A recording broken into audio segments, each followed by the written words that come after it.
Hi everybody, it's Jill, Thurso Grows. Friday night, go get gardening. Thought we'd have a wee quick look at sort of hardening off and a little bit of protection and stuff for our little plants and things at this time of year because yeah, we've had a cracking week in terms of weather, haven't we? It's been really warm and we've all been tempted to start throwing stuff outside. And I have too. I've done exactly the same. But I thought what I would show you is just a wee quick look at some of the things that you've got available just to help give you that wee bit of protection. Because we kind of need it a bit more up here perhaps than others. We've got quite exposed areas, we get a lot of wind, don't we?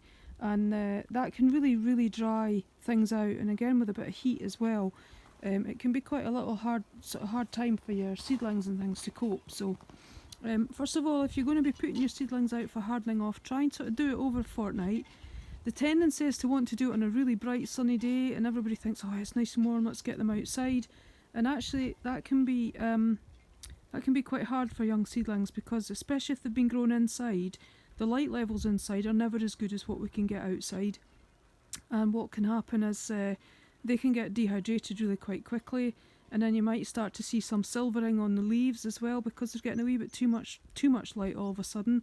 So ideally sort of try and do it on a slightly duller day, and today's actually quite a good example because it is, if I point that up to the sky for you there, it is a little bit more overcast today, so I'd be happier to put things out today. Yeah, and try and just do it over the process of a fortnight. The other thing about our area as well is our last predicted frosts, usually for around about this time of year, aren't until about the sort of second week of May. Sorry, so just sort of bear that in mind a little bit as well. Don't be tempted to fling it all out just now, just in case. This little thing here, this is a wee pop-up dome, bit like a tent. Yeah, it's got flexi poles inside, really quick to put up, brilliant wee thing. Good wee buy this, got it online I think, can't actually remember where, but it was quite a good wee buy. You can see it's got a little outer coat. Yeah, so we've got a wee plastic outer coat, and then if I zoom in for you a wee bit on there, you can see that there's net on the inside. So the outer coat is good for protection, builds a little bit of warmth and obviously keeps some of these colder winds off as well to prevent too much water loss with evaporation on the leaves, of course. And then this stuff on the inside, this is really good for keeping off your butterflies. Lay all the eggs on your little plants and then the caterpillars hatch out and lo and behold you've got no plants left because the wee devils have eaten them all. So that's brilliant for that. The other thing I use this for though, if I want to create a stale seed bed, now what I mean by that of course is if you want a nice crumbly mixture on the top of your soil surface, yeah, a nice fine surface for your little seeds to go into, but you don't want any weeds because it can be difficult to tell the difference between the weeds and the seeds that you've sown. Put a cover like this on, warm the soil up, and just let that warmth in the soil bring through the first flush of weeds for you.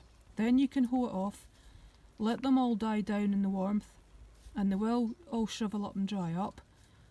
Hoe them off, let it all go in, and then you can then give it a wee quick rake to get it all nice and smooth again, and then you've got a stale seed bed. In other words, there shouldn't be any weed seeds left in there. You're just left with a nice bed which has already been warmed with your cover on the outside, and you can then start firing your seeds in. So this has been a really good buy. Really quite like this. The other stuff I use, if we come round here, just let you have a wee quick look, this is horticultural fleece. So I built my wigwams, yeah, you might have seen the picture the other day, and I'm using my horti fleece now, which is the easiest one to get into, this one probably. I'm using the horti fleece now just to give a little bit of protection to the peas that are in there, and then I've got some turnips in the middle here as well. This is just going to cover over. Whoa, hold on, sorry about that. There we go. So these are just little bottles that I've cut the bases off, and I've got my turnips in there just to protect them. And then this is a really nice light fleece. Now you get this in different grades and different weights. This is a light one, I can't remember what grade it is, but it's light enough just to sit over the top of your little plants there and not do them any harm.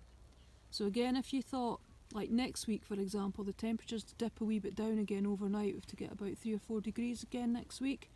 So this would be the sort of stuff that would just give them that little bit extra protection and create its own little sort of climate zone in there as well. Okay, so that's another thing you could do.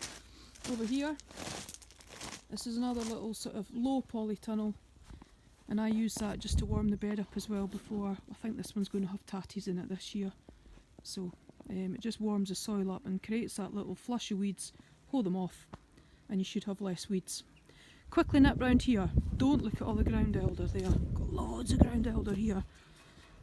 Let's go quickly out to the field just till I show you my tatty boxes that I've got out here. Some of the sheepies from next door. That's my compost bins. Chickens are looking for their afternoon Scooby snacks. Here we go. So these are my tatty boxes, and I've got some shade netting over the top of these as well. And these have actually got double layers. There's that horticultural fleece there again, and it goes over the hoop. That gives us a little bit of warmth when I need to, because this bit out here is obviously a wee bit more exposed, and then I can use this as a bit of a shade netting as well. So it kind of does two jobs. Horticultural fleece helps to create that little bit of a climate inside, and then this stuff, when it's over the top, helps to keep it in place if it's windy, because we've had 40-50 mile an hour winds here before the weather warmed up a wee bit last week. We had it quite exposed here, so that does kind of two jobs for me. Yeah, a bit of protection from wind and a bit of protection from sunlight as well. Again, especially if you're putting just young plants out when it's really, really bright. Okay, so there you go. That's what I use. There's the two boxes there. Have a lovely weekend, everybody. We'll speak to you soon. Bye.